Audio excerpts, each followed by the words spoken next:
हो सकता है और इसका एक नेगेटिव पॉइंट भी हो सकता है। पॉजिटिव ऑल ओवर टोटल पे देखने को पड़ सकता है। इन फ्यूचर इसकी शेयर्स की वैल्यू आपको बढ़ती हुई देखने को मिलेगी, जस्ट शॉर्ट टर्म के लिए अच्छा होगा। डिफरेंट डिफरेंट सेगमेंट्स में जैसे oil and gas, refinery, cement, total revenue या एसेट्स में T2 में एक 200 करोड़ रुपए की डील फाइनल करी है, एकदम जस्टिफाई कर रही है। ये बहुत ही ज़्यादा हाईफाई डिविडेंड को देखने को मिल जाएगी ओपिनियन की। तो जैसा मैंने आपको बताया, इसकी अगर आप लॉन्ग टर्म होल्डर हैं तो आपको कुछ दिन रुकना चाहिए। Welcome back to the channel, और आ चुके हैं आपके बीच में एक नया IPO लेके। आज हम लोग बात करने वाले हैं RBM इंफ्राकॉन लिमिटेड के बारे में। तो आइए सबसे पहले कंपनी की डिटेल के बारे में जान लेते हैं। जो कंपनी है ये इनकॉर्पोरेट हुई थी 2013 में। तो RBM इंफ्राकॉन लिमिटेड जो है वो मेनली इंजीनियरिंग, एग्जीक्यूशन, टेस्टिंग और operation and maintenance of mechanical and rotatory equipment में काम करती है। ये डिफरेंट सेगमेंट्स में जैसे oil and gas, refinery, cement, fertilisers, coal gas plants, इन सब में मेनली ये काम करती है। इन सबको इक्विपमेंट्स प्रोवाइड करना और ऑपरेशन प्रोवाइड करना, इन सब के मैकेनिकल मेंटेनेंस सबको ये देखती है। अब बात कर लेते हैं इस कंपनी के काम की। जैसा कि मैंने आपको बताया कि ये इतने सारे सेगमेंट्स में डील करती है, जो कि इसका एक पॉजिटिव पॉइंट भी हो सकता है और इसका एक नेगेटिव पॉइंट भी हो सकता है। पॉजिटिव इस वजह से हो सकता है क्योंकि इसकी पकड़ हर सेगमेंट में है, और नेगेटिव इस वजह से हो सकता है क्योंकि ये कंपनी हर चीज़ में डील कर रही है। आप देखिए, ऑयल गैस में भी जा रही है, रिफाइनरी में भी जा रही है, सीमेंट में भी जा रही है, फर्टिलाइजर्स पे भी जा रही है, कोल गैस में भी जाती है।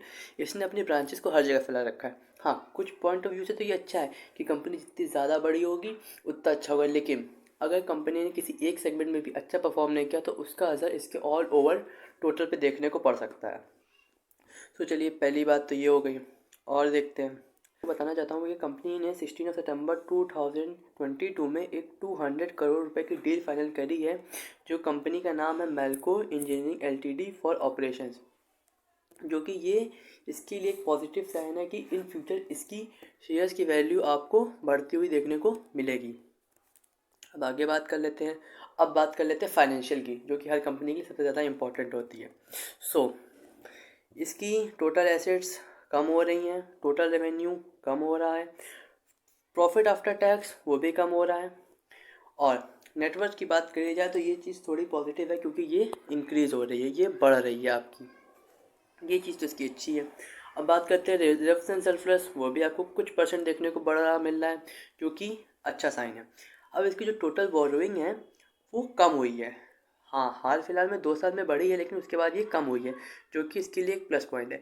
अब आप ये भी कह सकते हैं इसका जो टोटल रेवेन्यू या एसेट्स में जो कमी आई है वो टोटल बोरोइंग्स को कम करने में आई, क्योंकि टोटल बोरोइंग्स काफ़ी हद तक कम हुई है। पहले आपको 850 करोड़ की बोरोइंग देखने को मिल रही थी, अब आपको खाली 641 की बोरोइंग देखने को मिल रही है, जो कि इसका एक बहुत ही ज़्यादा पॉजिटिव पॉइंट है।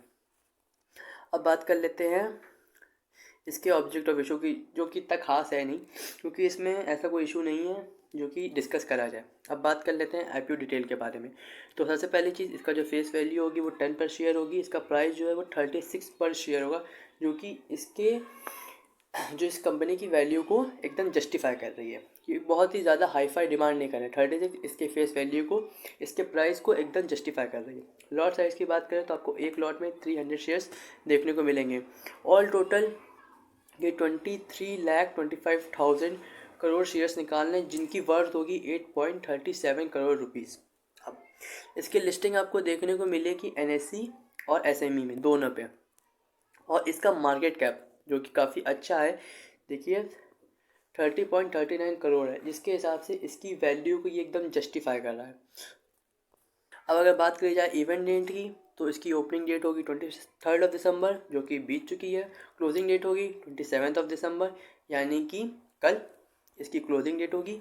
जो इसकी अलॉटमेंट होगी वो 30 दिसंबर को देखने को मिलेगी, और इसका जो रिफ़ंड होगा, मतलब कि जो इसके पास एक्सेस अमाउंट गया होगा, उसका रिफ़ंड आपको 2 जनवरी को देखने को मिलेगा।